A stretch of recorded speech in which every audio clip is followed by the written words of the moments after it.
Hello students, chapter number 13 amine संयोजनों આપણે continue કરીએ છીએ સ્ટાન્ડર્ડ 12 માં। તો આજનો આપણો ટોપિક છે ટોપિક નંબર 13.4 અને પેજ નંબર 392 ઉપર છે। તો આપણે સૌથી પહેલા આજે શું જોઈએ છીએ તો કે આપણો આજનો મેઇન ટોપિક છે એમાઇન સંયોજનોની બનાવટ। તો 6 અલગ અલગ પદ્ધતિઓ આપેલી છે, બોર્ડ ઉપર મેં લખેલી છે। હું તમને ફટાફટ પ્રક્રિયા સમજાવી દઉં કે 6 અલગ અલગ પદ્ધતિ દ્વારા આપણે અમાઇન સંયોજન બનાવી શકીએ છીએ। તો સૌથી ફર્સ્ટ આપણે જે પ્રક્રિયા છે એ જોઈ લઈએ। જુઓ, અહીંયા મેં લખ્યું છે હેડિંગ નાઇટ્રો સંયોજનોનું રિડક્શન। તો રિડક્શન માટે આપણને ખ્યાલ જ છે કે કાં તો LiAlH4 લઈ શકીએ અથવા તો કોઈ ધાતુની હાજરીમાં રિડક્શન કરાવી શકીએ, જાણે કે નિકલ છે, પેલેડિયમ છે, પ્લેટિનમ છે વગેરે ધાતુની હાજરીમાં રિડક્શન થાય છે। તો સૌથી પહેલો આપણો જે પોઈન્ટ છે તે નાઇટ્રોજન સંયોજન લેવાનું છે અને એનું રિડક્શન આપણે અમાઇનમાં કરવાના છીએ। તો મેં નાઇટ્રોબેન્ઝીન લીધું છે, સૌથી પહેલાં નાઇટ્રોબેન્ઝીન લીધું છે। તો અહીંયા હું નિકલ, પેલેડિયમ અથવા તો પ્લેટિનમ જેવી ધાતુની હાજરીમાં સાથે સાથે H2 વાયુ પસાર કરીએ છીએ। શું કરીએ છીએ? H2 એટલે કે હાઇડ્રોજન વાયુ પસાર કરીએ એટલે કે એસિડિક માધ્યમ થઈ ગયું। એસિડિક માધ્યમમાં ઇથેનોલની હાજરીમાં આપણને એનિલિન પ્રાપ્ત થાય છે, જે 1 ડિગ્રી અમાઇન સંયોજન છે એવું કહી શકીએ। ફરીથી હું રિપીટ કરું છું કે નિકલ, પેલેડિયમ અથવા તો પ્લેટિનમની હાજરીમાં હાઇડ્રોજન વાયુ પસાર કરવાથી એસિડિક માધ્યમમાં ધાતુઓ સાથે પ્રક્રિયા કરવાથી નાઇટ્રો સંયોજનો આ જે નાઇટ્રો સંયોજન છે એ એમાઇનમાં પરિવર્તિત થાય છે અને એમાઇન લખ્યું જ છે મેં અહીંયા એનિલિન મળે છે, બરાબર। અથવા તો આપણે લોખંડ અને HClની હાજરીમાં એટલે કે Fe+HClની હાજરીમાં આપણે રિડક્શન કરાવીએ તો પણ આપણને એનિલિન એટલે કે 1 ડિગ્રી અમાઇન પ્રાપ્ત થાય છે। ફરીથી રિપીટ કરું છું સ્ટુડન્ટ્સ કે નાઇટ્રો સંયોજન લેવાનું છે। આપણે અહીંયા નાઇટ્રોબેન્ઝીન લીધું છે। નિકલ, પ્લેટિનમ અથવા તો પેલેડિયમ જેવા ધાતુની હાજરીમાં સાથે સાથે હાઇડ્રોજન વાયુ પસાર કરવાથી એસિડિક માધ્યમમાં ધાતુ સાથે પ્રક્રિયા કરીને આપણું જે નાઇટ્રોબેન્ઝીન જે છે એ આપણને એનિલિન આપે છે। સેકન્ડ પ્રક્રિયા નંબર 2, લોખંડ અને HClની હાજરીમાં એસિડિક માધ્યમની હાજરીમાં લોખંડ ધાતુ સાથે પ્રક્રિયા કરીને રિડક્શન પામે છે।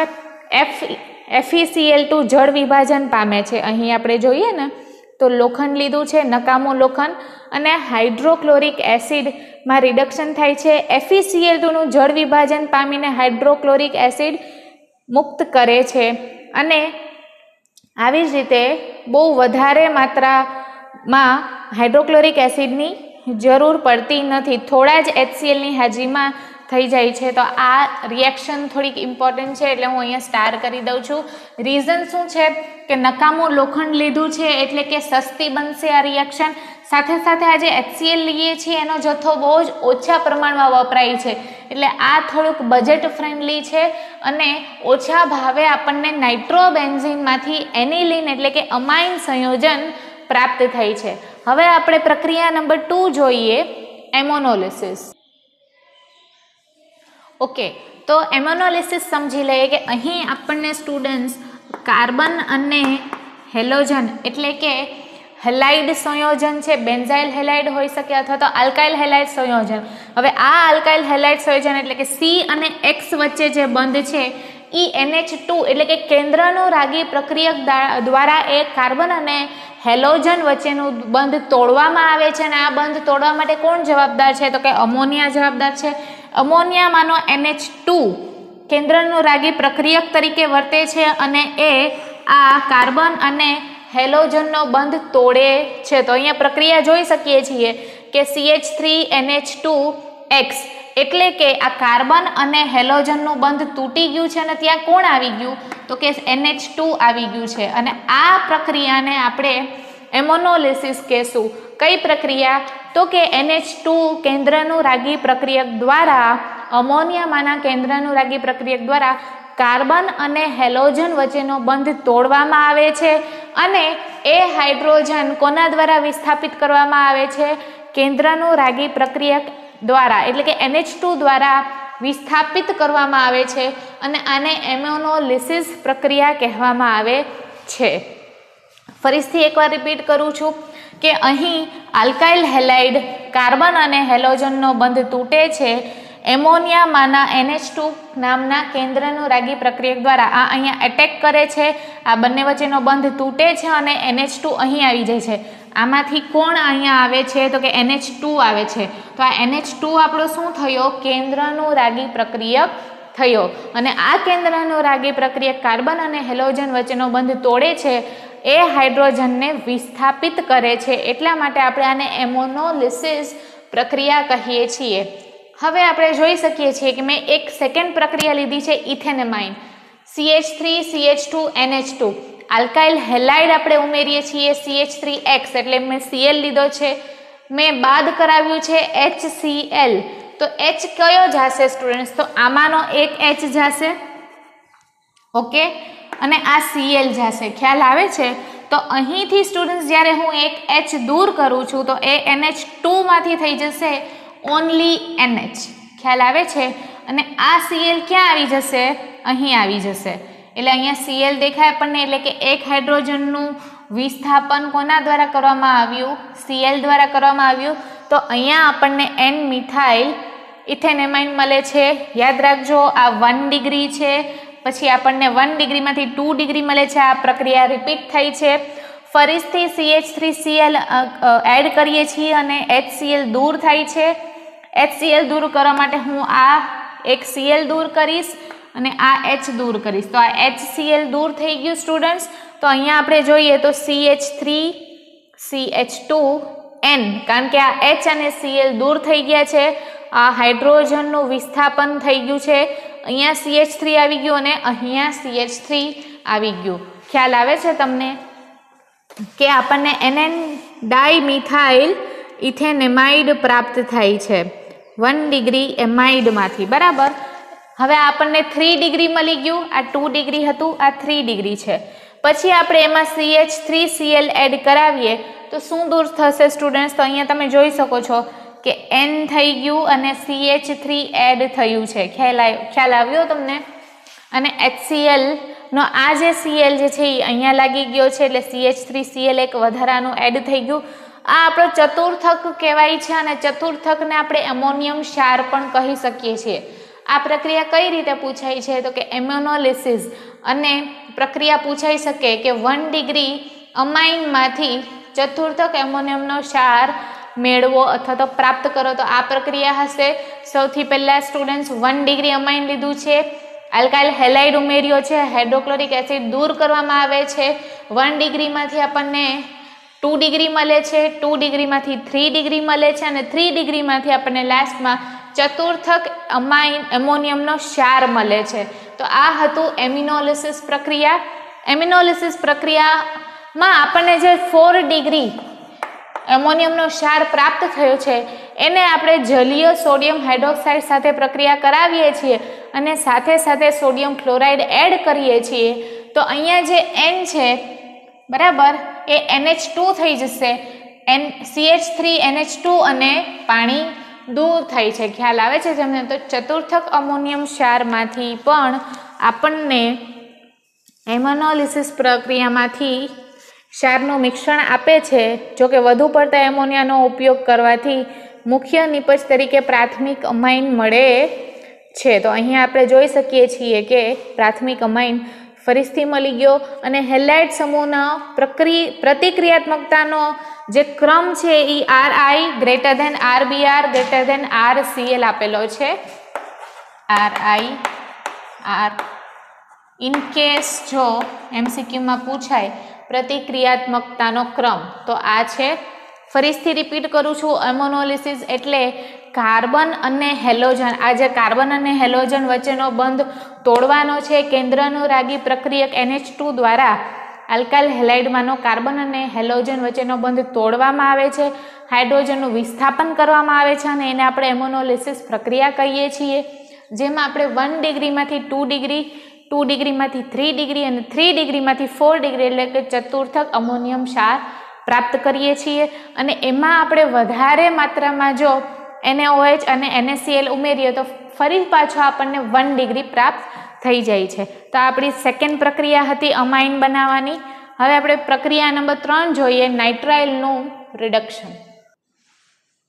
ઓકે સ્ટુડન્ટ્સ, તો અહીંયા નાઇટ્રાઇલ એટલે કે સી અને એન, સી ટ્રિપલ બોન્ડ એનને આપણે નાઇટ્રાઇલ કહીએ છીએ. આનું રિડક્શન કરાવીએ છીએ તો તમે જોઈ શકો છો કે મિથેન નાઇટ્રાઇલ લીધું છે મેં, બરાબર. મિથેન નાઇટ્રાઇલ કોની હાજરીમાં, તો કે લિથિયમ એલ્યુમિનિયમ હાઇડ્રાઇડ LiAlH4 પ્રબળ રિડક્શન કરતા લીધું છે. અથવા તો આપણે ઉદ્દીપકીય હાઇડ્રોજનીકરણ માટે ઓર, બરાબર, કાં તો તમારે આ વસ્તુ લખવાની છે અથવા તો આ લખવાની છે. C2H5OH એટલે કે ઇથેનોલ લીધું છે અને સોડિયમ અને મર્ક્યુરી અમાલ્ગમ, બરાબર, આ બંનેનું મિશ્રણ લીધું છે. તો આને આપણે ઉદ્દીપકીય હાઇડ્રોજનીકરણ કહેશું. અથવા તો તમે લિથિયમ એલ્યુમિનિયમ હાઇડ્રાઇડની હાજરીમાં પ્રક્રિયા કરાવીએ તો આપણને ઇથેનેમાઇન પ્રાપ્ત થાય છે. હું તમને સમજાવું અહીંયા શું થાય છે. તો કે કાર્બન અને નાઇટ્રોજનનો બંધ તૂટે છે, એ પહેલી બાબત, અને બંનેને H2 પ્રાપ્ત થાય છે. આને પણ અને નાઇટ્રાઇલના એનને પણ અને સાઇનોમને કાર્બનને પણ H2 મળે છે. એટલે આ કેવું થઈ જશે, CH3CH2 NH2. જોવો, CH3CH2 NH2 એટલે કે સી એટલે કે કાર્બન અને નાઇટ્રોજનનો બંધ તૂટે છે અને બંનેને હાઇડ્રોજન વાયુ પ્રાપ્ત થાય છે. H2 આને મળે છે, H2 આને મળે છે. આને કહેવાય નાઇટ્રાઇલનું રિડક્શન. કોની હાજરીમાં થઈ છે, તો કે લિથિયમ એલ્યુમિનિયમ હાઇડ્રાઇડ અથવા તો C2H5OH NaHG એટલે કે હાઇડ્રોજનીકરણ જે છે પ્રક્રિયા, ઉદ્દીપકીય હાઇડ્રોજનીકરણ પ્રક્રિયા દ્વારા તમે આ લખશો તો બી કરેક્ટ, આ લખશો તો બી કરેક્ટ છે. આમાંથી કોઈ બી એક એરો ઉપર લખવાનું ફરજિયાત છે. અને કાર્બન અને નાઇટ્રોજનનો બંધ તૂટે છે સ્ટુડન્ટ્સ, અને બંનેને H2 પ્રાપ્ત થાય છે અને પરિણામે આપણને 1 ડિગ્રી અમાઇન એટલે કે ઇથેનેમાઇન મળે છે, બરાબર. મિથેનેમાઇનમાંથી આપણને ઇથેનેમાઇન મળ્યું છે. ઓકે, હવે અમાઇડનું રિડક્શન જોઈએ. તો અમાઇડના રિડક્શનમાં સી ડબલ બોન્ડ ઓ આવી રીતે બી હોય અથવા તો આમ ઉપર કરીને પણ ઓ લખ્યું હોય. તો ઇથેનેમાઇડમાંથી લિથિયમ એલ્યુમિનિયમ હાઇડ્રાઇડની હાજરીમાં આપણને ઇથેનેમાઇન મળે છે, બરાબર.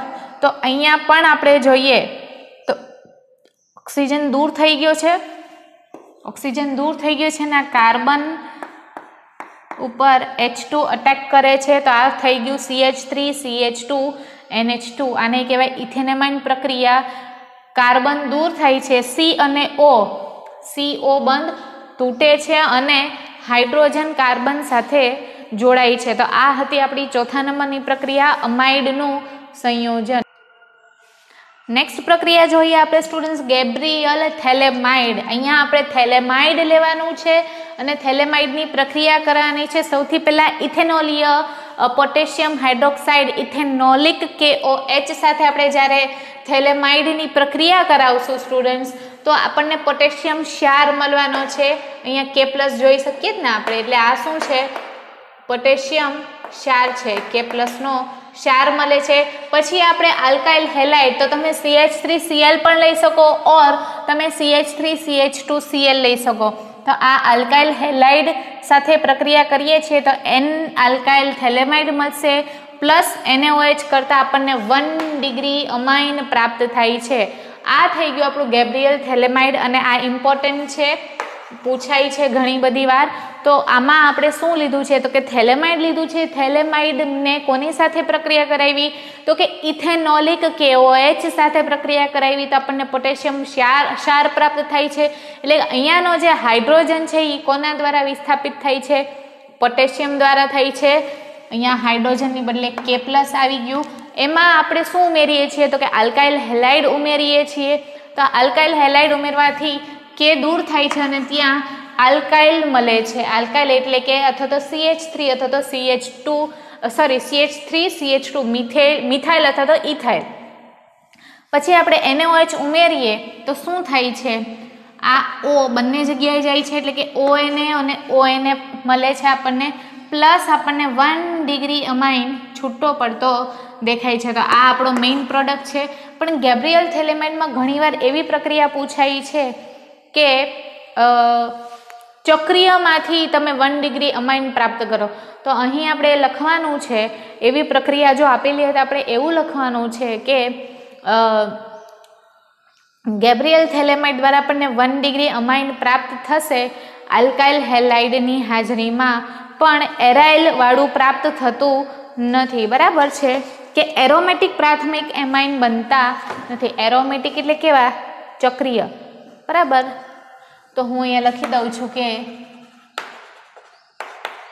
એરોમેટિક પ્રાપ્ત થતા નથી. એટલે કે બાય ચાન્સ જો એક્ઝામમાં પૂછાય કે એરોમેટિકની બનાવટ આપો તો તમારે પ્રક્રિયા નથી લખવાની, તમારે ત્યાં એવું લખવાનું છે કે એરોમેટિક બનતા આજે એરોમેટિક ગેબ્રિયલ થેલેમાઇડ દ્વારા એરોમેટિક પ્રાથમિક અમાઇન સંયોજનો બનાવી શકતા નથી આ પદ્ધતિ દ્વારા. અને એનું રીઝન બી ટેક્સ્ટબુકમાં આપેલું છે કે કારણ કે એરાઇલ હેલાઇડ સંયોજનો થેલેમાઇડથી બનતા ઋણાયન, જે અહીંયા N- છે, સાથે કેન્દ્રનું રાગે વિસ્થાપન પ્રક્રિયા કરતા નથી. એટલા માટે આપણને એરોમેટિક પ્રાથમિક અમાઇન પ્રાપ્ત થશે નહીં. આ 1 ડિગ્રી અમાઇન આપણને પ્રાપ્ત થયું છે, પણ એરોમેટિક આજે એરોમેટિક નથી, આર વાળું છે. ખ્યાલ આવે છે? આર વાળું છે એટલે કે મિથાઇલ હશે, મિથાઇલેમાઇન હશે અથવા તો ઇથાઇલેમાઇન હશે. પણ અહીંયા તમે ચક્રીય NH2 નહીં જુઓ, એટલે કે એરોમેટિક પ્રાથમિક અમાઇન પ્રાપ્ત થતા નથી. ઓકે, હવે હોફમેન બ્રોમાઇડ વિઘટન પ્રક્રિયા જોઈ લઈએ. તો કે હોફમેન એમાઇડ સંયોજન સોડિયમ હાઇડ્રોક્સાઇડના જલીય અથવા તો ઇથેનોલીય દ્રાવણમાં બ્રોમિન એટલે કે Br2 સાથે પ્રક્રિયા કરી પ્રાથમિક અમાઇન સંયોજન બનાવવાની પદ્ધતિ આપે છે. અને વધુમાં આ વિઘટન પ્રક્રિયામાં એમાઇડ સમૂહના કાર્બોનિલ કાર્બન પરમાણુ પરથી એક આલ્કાઇલ અથવા તો એક એરાઇલ સમૂહનું સ્થાનાંતર નાઇટ્રોજન પરમાણુ પર થાય છે. આમ એમાઇડ સંયોજનમાં રહેલા કાર્બન પરમાણુ કરતાં એક ઓછા કાર્બન પરમાણુ વાળું અમાઇન સંયોજન બને છે.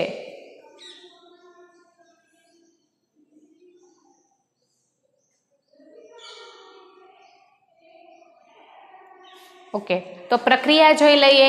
RCONH2 લીધું છે, બ્રોમિનની હાજરીમાં 4 મોલ સોડિયમ હાઇડ્રોક્સાઇડ. જ્યારે આ પ્રક્રિયા થાય છે તો આપણને 1 ડિગ્રી RNH2 એટલે 1 ડિગ્રી એમાઇન મળે છે.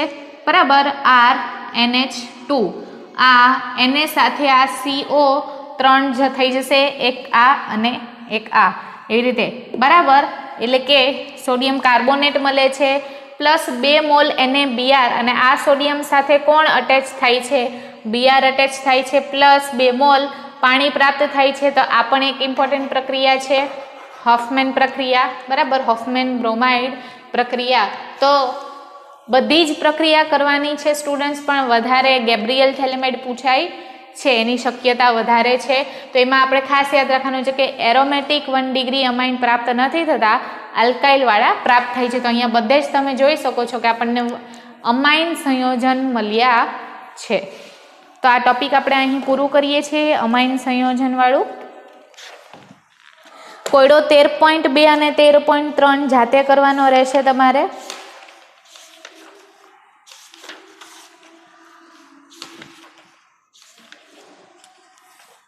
નેક્સ્ટ ટોપિક આપણે 13.6 રાસાયણિક પ્રક્રિયા નેક્સ્ટ લેક્ચરમાં કન્ટિન્યુ કરશું. Thank you.